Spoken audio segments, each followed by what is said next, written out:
Alright, good morning. It is March the 4th, 2023. Beautiful morning here in South Georgia.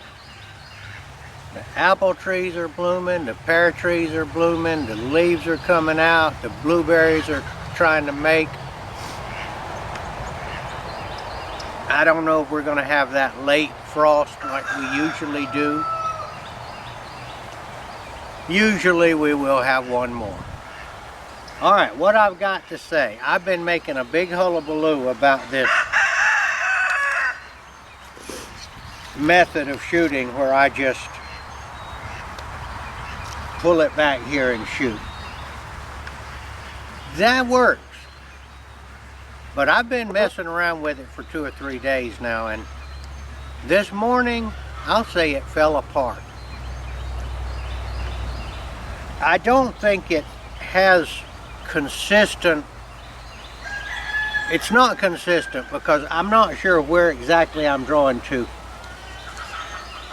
and then it's liable to come back.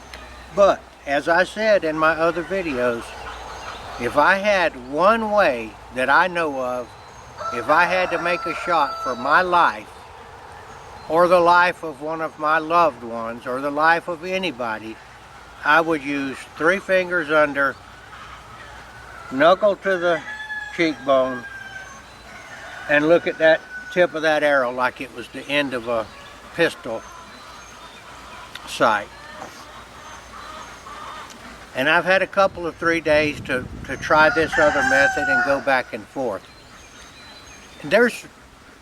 If I had one shot, and I said it before, I'll go right back with it, it would not even be close. Because although this works sometimes it works amazingly well, there are other times when I'll be 2 or 3 feet off. The gap method, if I had to shoot for my life or the life of one of my loved ones, I wouldn't even think twice about it. I got to go with that. With the gap method, the way I use it, I'm going to be close. I'm not going to make any shots this far off or anything like that, unless the arrow falls off the shelf or something. It's going to be close. And this is what it looks like here.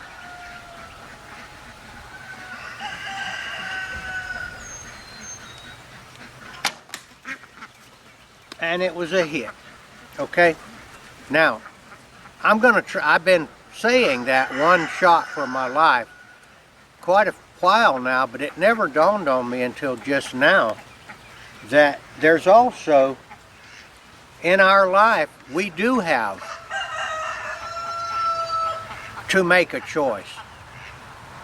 There have claims been made that you can have eternal life, but you have to, you're not going to just be given eternal life. You have to reach out and take it. You have to accept it when it's given to you. If I give you a $10 bill and you don't reach out and take it, you haven't got it. You've got to reach out and take it from me. If I give you something for free, you've got to reach out and take it. And it occurred to me that this one shot for your life is similar to that. Yeshua Jesus has offered us eternal life. We know the doctors can cut on you and mess with you and make you live a little bit longer sometimes. We know that there are certain medicines that'll perk you up. But the bottom line is, best case scenario, you got 100 years, and that's very few people. Yeshua has offered us eternal life. And he set about proving that he had control over life and death when he was here on earth. But you have to take it. When he hands it to you free, it's free. We've got that one shot. The other religions, they don't offer eternal life. Some of them say, oh, you get to do it all over and over, reincarnation, but it might take 1,000 reincarnations and all. That's totally different. This, Yeshua the Messiah, came to earth 2,000 years ago and raised people from the dead, and he created quite a stir. I'll put it that way, mildly speaking. He did his thing, raised himself from the dead, gave instructions to his followers, and he checked out to his Father's house to prepare a place for us, and gave us instructions to spread it. Within about 10 years after he did that, the word had gotten out. There was a man there in Israel that claimed to be God. And the disciples went all over the world, and there's still people that are doing that, telling people about it. I say you have one shot, one way, that's a clear way. And I know that the scientists, some of them, are trying to claim that they're about on the verge of figuring it out. There's an awful lot of people, I don't know how many, hundreds of thousands, died last night worldwide. I don't have any stats, but I know it was no small number, and every night. We're not getting out of this by any kind of medicine. I want to encourage you to check out. Now, just to accept Jesus, if you've never heard of him and all that, you know, I can understand why you'd be skeptical, but you got a book called the Holy Bible. Read the story. Matthew, Mark, Luke, and John. That is the New Testament. Tells the whole story. If you haven't read it, how long is it going to take you? A couple of days. And you can look at it and you can say, nah, I don't believe that. Now, what have you got to lose, by the way? Jesus is not asking you to do anything but believe him. Now, I had a very close relative of mine that I had witnessed to for years. And I finally said, why won't you believe this? And he said, I don't want to be duped. I don't want to be fooled. Well, that's not very logical, because even if you are fooled about Jesus, you're still going to die. But if you're not fooled, you're going to have eternal life. So there's no downside to it. Why won't we accept it? It's because of our pride.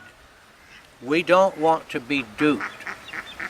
We don't mind being duped about other stuff. People come up and say, you need to invest in this or that. We'll lay our money down and lose it. We believe in this politician or that politician. We find out they lied to us. We don't mind that. But a man comes along and proves by miracles and signs that he's from heaven, and we don't want to believe it. We're afraid that our pride is telling us, no, it's too important. I don't know, because there was a time when I didn't believe also. So I don't understand quite why I didn't, and I don't understand why I do now. But back to the gap method. And the other thing that I was doing, which was pointed out to me, is the Walt Wilhelm method, where you just draw across your body like this. It worked for a while, and it's fun every now and then. But I made some wild misses with it. With the gap method, if I had to bet, if somebody put a gun to my head and said, all right, you got to hit that target or die, shoot the bow any way you wanted to, I'd go to the gap method. And I say it's almost the same with Jesus. We got one choice, one way. Now, we don't know whether he can do it or not. But the other side of the coin is we know we're not going to live forever. There's no downside to it. Why do we resist him? Why do we resist him? I don't know, but we do. But I'm telling you, he made promises. And he said that he wanted the believers, the people that believed, to go out and tell people about him. Imagine how powerful that is. Here's a man 2,000 years ago in Israel that was from a relatively poor family, grew up and had his ministry. I think I've heard it was confined to a 50-mile radius. Never left his country. Never wrote anything down. He just talked with his mouth, and other people recorded what he said. Gave people instructions about what he wanted them to do. And they went out and did it, mostly in peril of their life. Told people a story. And now, billions of people believe this story. Now, that's power. That's quite a boss, and reaches out to me 2,000 years later, and I read his words, "Get out there and declare my name before men." And I'm jumping on it like he's my boss. That's quite a boss that can reach out through the ages and give people instructions, and he knew they would do it. Well, that's my talk. The gap method, I know it's going to be close. I believe in Yeshua the Messiah, Jesus Christ. I'd like you to check it out. I have a feeling there's a bunch of y'all out there that your lives aren't going all that great anyway. Just like that method that I was shooting, it was good at first, but then it started falling to pieces. And I had to go back to the gap method. I'm calling Jesus that method right there. The way you're doing it, I can tell you right now, I'm looking at some of you right now, the way you're doing it, you know it's not working for you. You know you're unhappy. You know you're miserable. And those days are creeping up on you. All right, this is Gardner Israel. I hope I encourage you to think about Yeshua, the Messiah, Jesus Christ.